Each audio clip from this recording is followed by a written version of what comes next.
Last spring we transplanted our herbs into this new bed. It's a permanent site for them, and they've been very happy here. They've really grown well.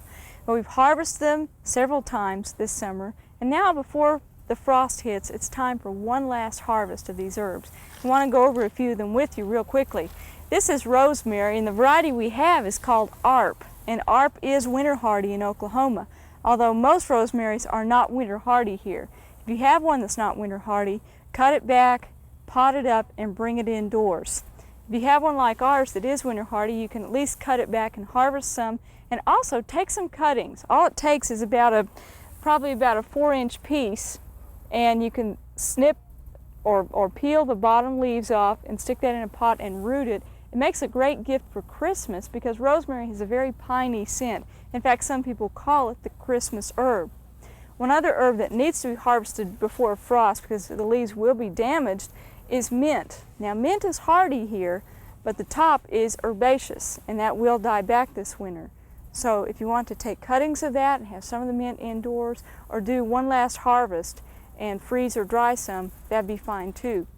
Now, we put 3 clumps of chives into this bed this summer. They've all done very well. In fact, I dug one of them and it's grown to just a huge size, much bigger than we need.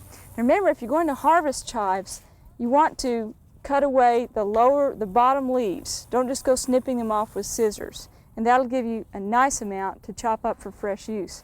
If you want some chives for indoor use, you'll probably find if you dig a clump that you put in last spring that's gotten too big to put into a pot. So what I've done is I've dug it up, and then you can take either a regular shovel or a sharpshooter shovel and just cut through that clump. And you've got lots of nice healthy roots here.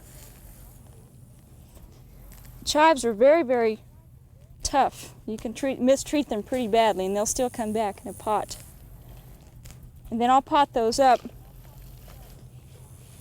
That's even a little larger than I'd want. And I'll cut them back and expect them to send forth quite a bit of new growth for me.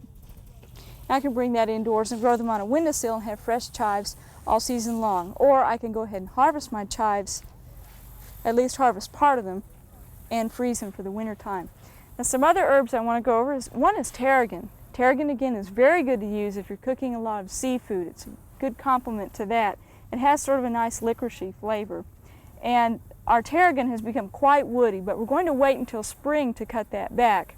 Same goes for the sage back here, because we want any nutrients that have grown in that woody growth to support it through the winter time. And so next spring we'll cut those back completely. In fact, already we have some new shoots developing down there, but I'm going to leave them and let them come up some more next spring. Towards the back we have thyme and oregano. Remember that those are ideal for use in any sort of Italian cooking. Thyme and oregano will both live through the winter time here. The thyme will keep its foliage. The oregano will die back, sort of like mint, but you'll still have them again next spring to enjoy in the garden. Now, there are a few other herbs that you do need to bring in for the winter that we don't happen to have here. One is basil. Basil is not hardy, so if you want to grow some on your windowsill, you need to either take cuttings or sow some fresh seed for use indoors. I hope you enjoy your herbs, make the best use of them, and remember to use some of them for holiday gifts.